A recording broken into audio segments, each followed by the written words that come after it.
우리는 민수기서를 보고 있습니다.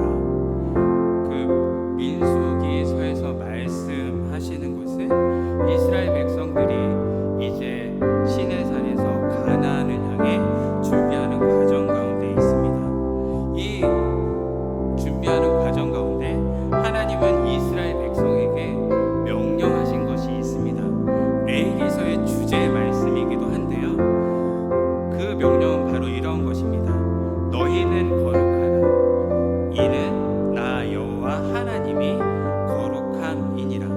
그래서 이스라엘 공동체에 있어서 가장 중요하게 생각하는 것은 바로 거룩입니다. 이는 하나님의 백성인 이스라엘, 또 지금을 살아가고 있는 저와 여러분에게 있어서도 우리에게 주시는, 우리가 지켜야 하는 말씀이기도 합니다. 이스라엘은 시내산 앞에서 약속의 땅 가나안으로 출발하려 준비 중에 있습니다. 가나안 땅을 정복하기 위한 군대 체제를 세워가고 있습니다. 먼저는 싸움에 나갈 만한 자들이 얼마나 되는지를 각 지파별로 세웠습니다. 다음으로 진을 어떻게 형성하고 그 진을 어떤 순으로 배치할지에 대해서 말씀하셨습니다. 진 배치에 있어서 중요하게 생각한 것은 중심에 회막을 두는 것이었습니다. 이어서 3장 4장은 회막은 거룩한 것이라 레위인이 왜 어느 누구도 가까이 해서는 안 되었으며 회막과 일정한 거리를 두어 진을 치거나 진이 움직일 때 마찬가지였습니다. 3장 4장은 이 회막을 담당하고 있는 아론의 제사장들과 회막의 기구를 옮기는 일을 맡은 레위의 자손 고앗, 무라리, 게르손이 각각 어떤 일을 하는지를 비교적 자세하게 다루고 있습니다. 이렇게 민수기 1장에서 4장까지는 가나안으로 가기 전 군대의 체제를 정비하는 외적인 부분을 다루었다면 5장은 이스라엘의 내적인 부분을 다루게 됩니다. 여기서 내적 일이라고 하는 것은 개인과 공동체 안에서 하나님이 요구하신 거룩하라 이 말씀을 지키는 것에 있습니다. 거룩함은 이스라엘이 가나안으로 출발하기 앞서 준비해야 할 가장 중요한 것이었습니다. 거룩은 가나안을 향하여 출발하는 이스라엘에게 있어 가장 강력한 무기이자 하나님의 군대로서 정체성을 보여주는 것이기도 합니다. 이스라엘이 진을 형성하고 움직임에 있어서도 거룩하라 말씀하십니다. 즉 이것은 일상의 삶, 군대의 체제를 잡혀가는 그 모든 것에서도 거룩하여야 함을 하나님이 말씀해 주는 것이라 하겠습니다. 그 중심에는 회막이 자리 잡고 있습니다. 회막은 어떤 곳입니까? 하나님의 임재가 있는 곳입니다. 하나님이 머무시는 처소입니다. 때문에 회막이 있는 진 안은 무엇보다 거룩해야만 합니다. 부정이 틈타면 이 거룩함이 깨어지기 때문입니다. 거룩함이 깨어지는 것은 하나님이 함께 하실 수 없게 됩니다. 하나님이 함께 하시지 않는 전쟁은 백전백패할 수밖에 없습니다. 때문에 이스라엘은 거룩한 일상의 삶에서도 신앙적인 것에서도 거룩함을 유지해야 했습니다. 그렇기에 거룩을 깨트리는 부정함이 진 안에 있으면 안 되었습니다. 거룩은 이스라엘이 지켜야 하는 하나님의 명령이며 거룩은 이스라엘을 하나님 안에 한 공동체로 묶어주는 중요한 것입니다. 거룩이 깨어지면 공동체가 깨어집니다. 거룩이 무너지면 모든 것이 무너지게 됩니다. 때문에 이스라엘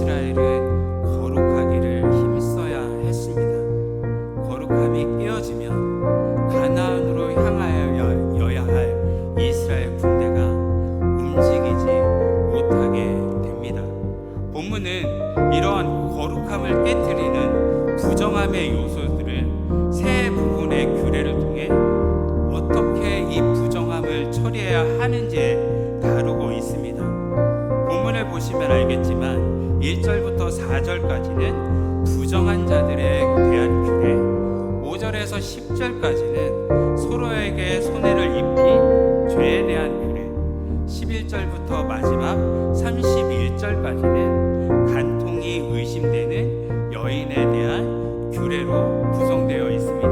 이 세 부분의 규례는 부정함에 대해서 다루고 있으며 이 부정함이 개인을 넘어 공동체에 큰 영향을 주고 있음을 말씀을 통해 보여주십니다. 공동체에 영향을 주는 이 세 가지 규례에 대해 조금 더 자세히 살펴보도록 하겠습니다. 먼저 1절에서 4절은 진에 함께할 수 없고 진 밖에 머물러야 하는 자들이 있음을 말씀합니다. 우리 말씀 민수기 5장 2절 말씀인데요, 우리 2절 말씀 같이 읽겠습니다. 이스라엘 자손에게 명령하여 모든 남용 행한 자와 유출 중이 있는 자와 죽음으로 부정하게 된 자를 다 진영 밖으로 내보내되. 이 말씀은 레위기 13장에서 15장까지의 규례로 나와 있는 말씀입니다. 나병과 유출병자들은 진영 밖에 있어야 하는 자들입니다.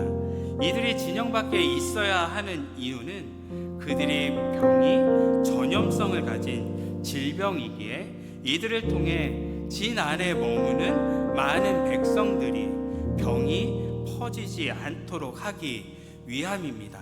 그들을 보호하기 위함인 것이죠. 죽음을 만진 자는 어떠합니까? 그 죽음을 만진 자는 그 만짐을 통해 병이 옮겨올 수 있기 때문에 그는 일시적으로 진영 밖에 머물러야 했습니다. 레위서에서 보았지만 나병, 유출병, 죽음을 만진 자는 모두 부정한 자들입니다. 부정한 자가 진 안에 있게 되면 거룩해야 할 진이 부정하게 됩니다.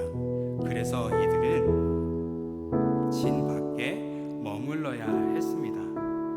이스라엘은 가나안으로 출정을 앞두고 있습니다. 그렇다면 이런 질문을 할 수 있지 않을까요? 부정한 자들은 이스라엘 공동체에서 제외시키나? 아니면 이들을 버리고 진이 움직일 것인가 하는 질문이 생길 수 있습니다. 결론적으로 말하자면 하나님은 부정한 자를 일하여 이들을 제외시키거나 이들을 버리지 않으십니다. 그들이 병이 나을 때까지 임시적이지만 진 밖에 머물러 있게 하시는 것입니다. 이들이 공동체에서 제외시키거나 버리지 않았음을 제사장의 임무에서 찾아볼 수 있습니다. 우리 말씀 한번 같이 찾아볼까요? 레위기서입니다. 레위기서 14장 3절 말씀인데요, 우리 레위기서 14장 3절 말씀 같이 읽겠습니다. 제사장은 진영에서 나가 진찰할지니 그 환자에게 있던 나병 환부가 나았으면 제사장의 중요한 직무 중 하나는 진영 밖에 있는 나병 환자, 유출병 환자들을 주기적으로 방문하여 그들을 진찰하고 그들에게 병이 나았으면 다시 일정한 절차를 거쳐서 진 안으로 들어올 수 있도록 하는 일이었습니다. 공동체에 들어올 수 있도록 기다리며 주기적으로 보살피는 일을 한 것입니다. 하나님은 이렇듯 부정한 자 역시 그냥 소홀히 보내지 않으시고 제사장들을 통하여 이들을 주기적으로 관리하고 이들이 건강한 공동체 안으로 들어올 수 있도록 그 장을 열어놓은 것입니다. 아마도 이는 제 생각인데요, 이 부정한 자들이 공동체 안으로 온전히 들어오기까지 아마 이스라엘 공동체는 생각이 듭니다. 이렇듯 온전한 공동체를 만들기 위해 하나님은 기다리시고 그들이 들어올 수 있도록 한 것이라는 생각이 듭니다. 두 번째는 5절에서 10절로 사람들 사이에 손해를 입힌 죄를 지었을 때 어떻게 해야 하는지를 다루고 있습니다.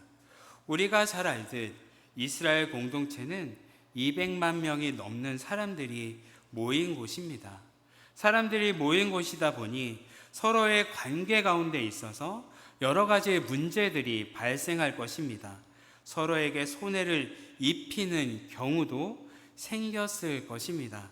그런데 말씀은 상대방에게 손해를 입힌 것을 단순히 개인의 잘못이 아닌 하나님께도 범죄한 것으로 보고 있습니다.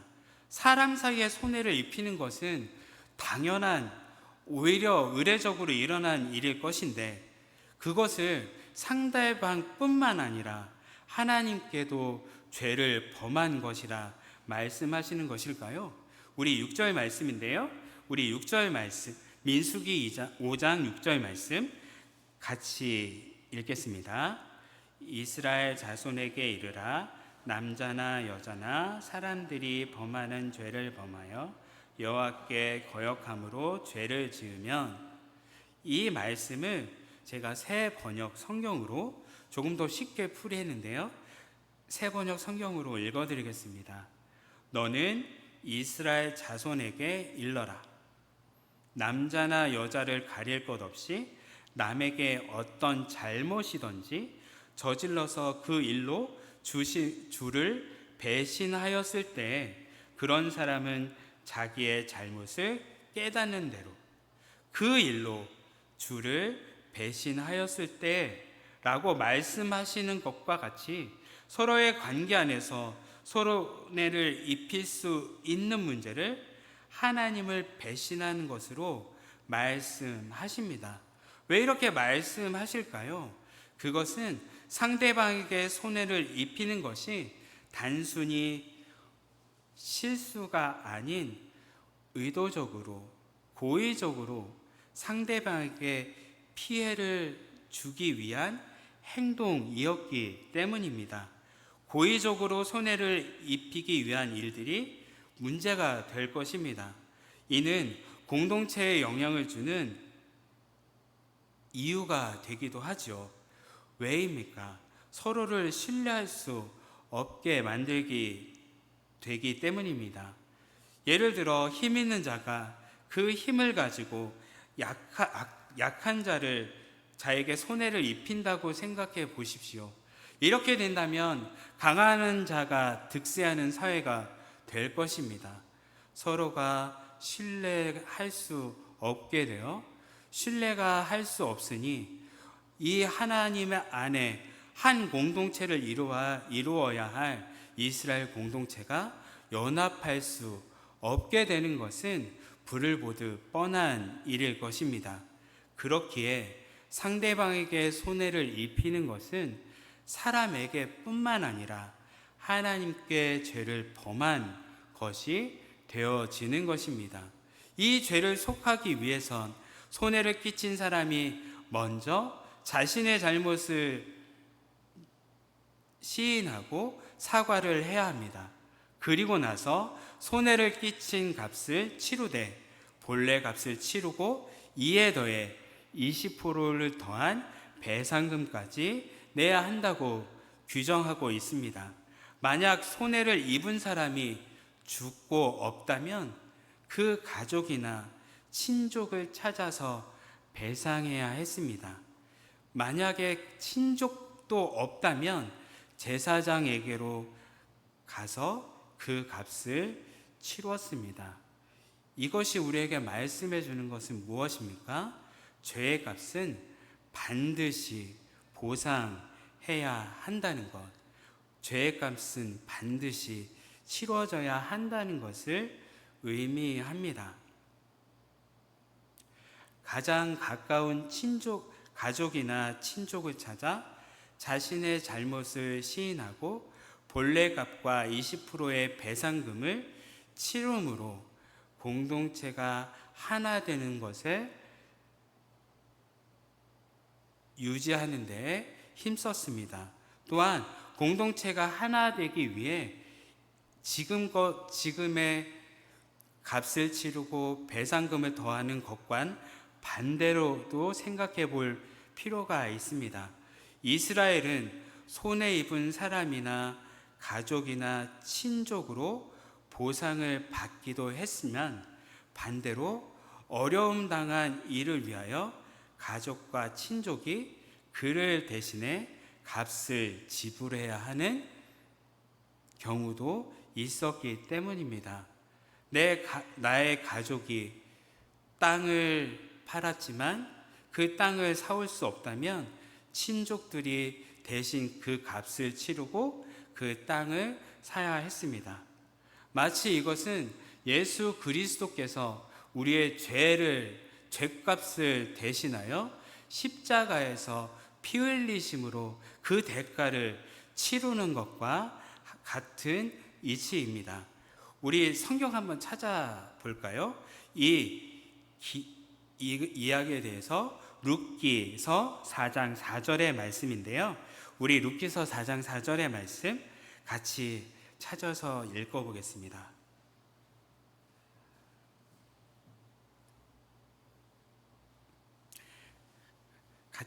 찾으셨으면 한 목소리로 읽겠습니다.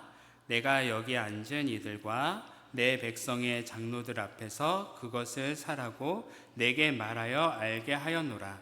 만일 내가 물으려면 물으려니와 만일 내가 물으지 아니하려거든 내게 구하여 알게 하라. 내 다음은 나요 그 외에는 물을 자가 없느니라 하니 그가 이르되 내가 물으리라 하는지라. 나오미가 남편과 두 아들을 모압에서 잃고 며느리인 룻과 함께 예루살렘으로 돌아왔습니다. 나오미가 예루살렘으로 돌아왔지만 그에게는 소유가 아무것도 없었습니다. 아마도 나오미가 모압으로 이주할 때 자신의 기업으로 받은 그 땅을 다 팔았을 것입니다. 이제는 경제 활동을 할 수 있는 남편도 없습니다. 아들도 없습니다. 할 수 있는 것이라곤 양식을 얻기 위해 밭에 나아가 밭의 바닥에 떨어진 이삭을 줍는 것이었습니다. 나오미를 대신해 룻이 이삭을 주우러 나갔습니다. 이삭을 주우러 간 곳이 하필 보아스의 땅이었으며 보아스는 나오미와 가장 가까운 친족이었습니다. 가장 가까운 친족에게는 기업 물을 자의 책임이 있었습니다. 기업 물을 자의 책임은 가장 가까운 친족이 땅을 팔았거나 그가 노예가 되었을 때 그를 자유케 하거나 그의 기업을 되돌려 땅을 살 수 있게 하는 제도를 말합니다. 기업 물을 책임은 가장 가까운 친척이 재산을 잃고 땅을 팔았거나 본인이 가난해져서 노예가 됐거나 그럴 때 이 사람을 자유케 하고 그 사람의 땅을 되돌려주고 또 그 집에 아들이 없는 남편이 죽었다면 씨를 주어서 아들이 있게 하는 의무를 말하는 것이지요. 보아스는 가장 가까운 친척인 나오미의 재산을 되돌려 주었을 뿐만 아니라 남편도 죽고 아들도 죽은 나오미에게 롯을 통하여 아들 오벳을 낳아 나오미가 오벳의 양육자가 되었습니다. 기업 물을 자의 책임으로 나오미는 온전하게 이스라엘의 공동체에 속할 수 있도록 한 것입니다. 이스라엘에게 있어 가장 가까운 친족을 땅을 회복시키거나 자유를 주게 하는 것은 중요한 의무 중에 하나였습니다. 마지막으로 볼 규례는 11절에서 31절의 말씀입니다. 간통이 의심되는 열애의 여인의 규례를 말씀합니다. 본문은 많은 양을 할당해서 간통이 의심이 되는 여인의 규례를 설명하고 있습니다. 많은 양을 할당한 것은 가정의 정결함이 공동체에 영향을 미치는지 말씀해 주고 있다 하겠습니다. 우리 이 말씀 중 14절 말씀, 민수기 5장 14절의 말씀을 같이 읽겠습니다. 그 남편이 의심이 생겨 그 아내를 의심하였는데 그의 아내가 더럽혀졌거나 또는 그 남편이 의심이 생겨 그 아내를 의심하였으나 그 아내가 더럽히지 아니하였던지. 간통이 의심되는 여인을 밝혀내는 규례입니다. 규례는 간통의 죄가 있다면 그에 합당한 벌을 받을 것이고, 그렇지 않다면 남편의 의심을 해소하는 데 있습니다. 절차는 이러합니다. 아내의 간통의 심증은 있으나 물증이 없는 경우, 또는 남편의 의심이 생겨 아내가 간통한 것 아닌가 하는 그 의심이 해결되지 않는 경우, 남편은 아내를 제사장에게 데리고 갑니다. 그때 남편은 곡식 제물을 준비해 가야 합니다. 그 곡식 제물은 의심이 되는 소재요, 죄악을 기억나게 하는 제물이기 때문입니다.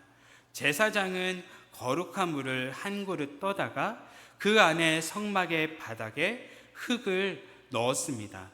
그 물은 저주를 내리는 쓴물이라 합니다. 여인은 머리를 풀어헤친 채 잘못을 기억나게 하는 소제물을 들고 제사장 앞에, 하나님 앞에 섭니다.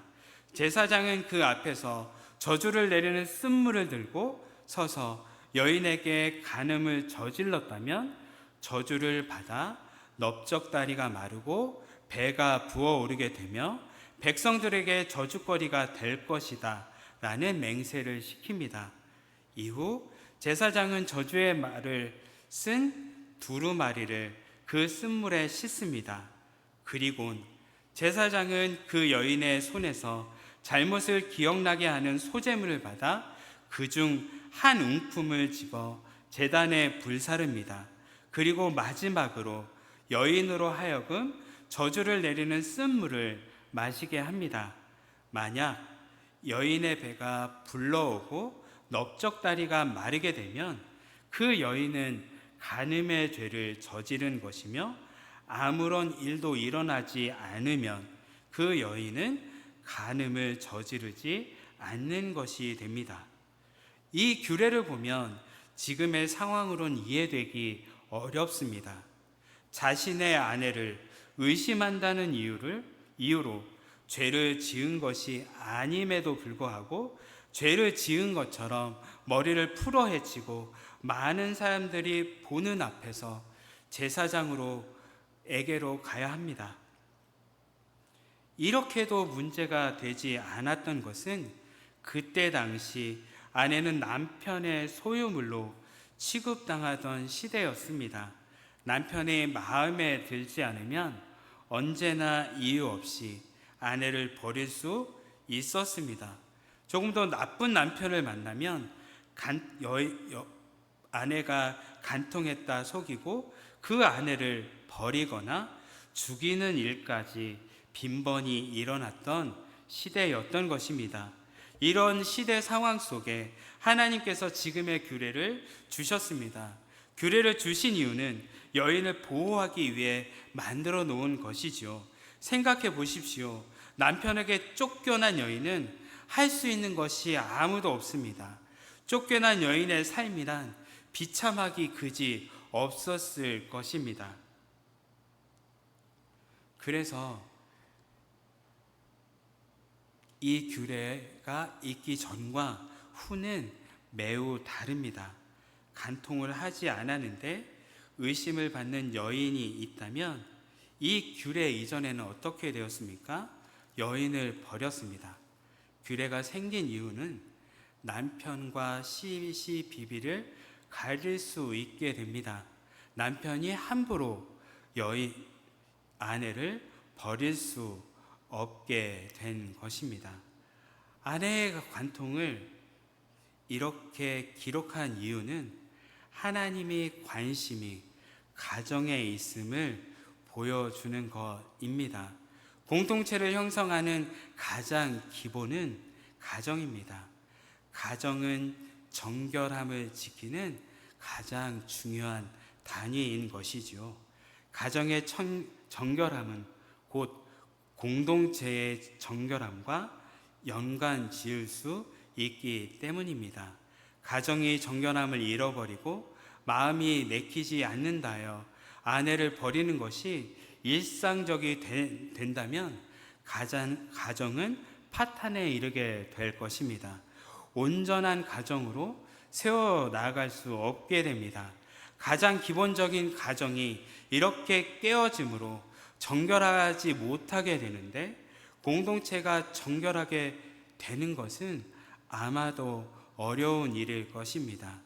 그렇기에 하나님의 관심이 가정에 있는 것입니다.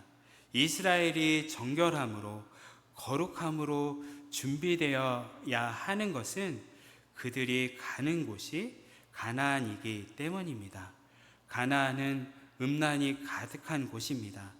음란하게 우상을 섬길 뿐만 아니라 인격체로 보아야 할 대상인 여인을 그저 정욕의 도구로 봅니다. 욕구에 충실하다 보니 이스라엘 사람들은 그것에 영향을 받을 수밖에는 없을 것입니다. 이 음란한 문화가 가정을 깨트리게 됩니다. 그렇기에 가정을 보호하기 위해 간통을 밝히는 여러 절차를 두어 하나님 앞에서 죄가 있으면 죄값을 치르게 하고, 그렇지 않다면 함부로 아내를 버리지 못하도록 하는 규례를 만들어 놓은 것입니다. 이를 통하여 가정이 깨어지는 것을 막고 이스라엘이 가정에서부터 온 공동체가 든든하게 하나됨을 이루도록 하신 것이라 하겠습니다. 지금까지 세 가지 규례에 대해 말씀 나눴습니다. 한 번 더 말씀드리면, 나병과 유출병 환자들은 진안에 머무를 수 없습니다. 부정함이 정결한 진을 깨트릴 수 있어서입니다. 또한 죄가 이러한 일을 합니다. 죄는 전염성이 강하기 때문입니다. 죄로 인해 하나님께 나아갈 수 없도록 만듭니다. 죄의 문제를 해결하지 않으면 개인과 공동체가 변질되고 정결해야 할 진이 깨트려지게 될 것입니다. 개인의 관계 가운데서 일어난 죄에 대해 반드시 그 죄값을 치러야 합니다. 배상의 책임으로 인해 피해자의 가족과 친지들은 배상액을 받았고, 반대로 땅과 종으로 팔릴 수밖에 없는 나의 친족을 값을 지불하여 그들에게 땅을 회복해 하고 자유를 주게 합니다. 마지막으로 아내를 간통하는 의심만으로 버릴 수 없고, 하나님 앞에서 여인의 죄를 범했는지 안 했는지를 하나님이 말씀 가운데 판단해야 했습니다. 이 모든 규례는 한 가지를 우리에게 말씀해 주고 있습니다.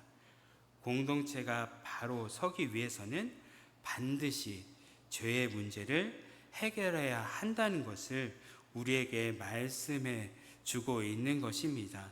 공동체가 올바로 서기 위해서 먼저 개인의 죄의 문제를 해결해야 합니다. 죄의 문제가 해결되지 않으면 하나님과 함께하지 못하게 됩니다. 그러므로 먼저 우리는 자신이 하나님 앞에 거룩하게 되어야 합니다. 거룩함으로 되어야 되는 것은 무엇입니까? 우리 일상의 삶 가운데 회개함으로 거룩함 자리로 나아가는 것입니다. 우리의 거룩함으로 우리의 가정이 하나 되기를 바랍니다.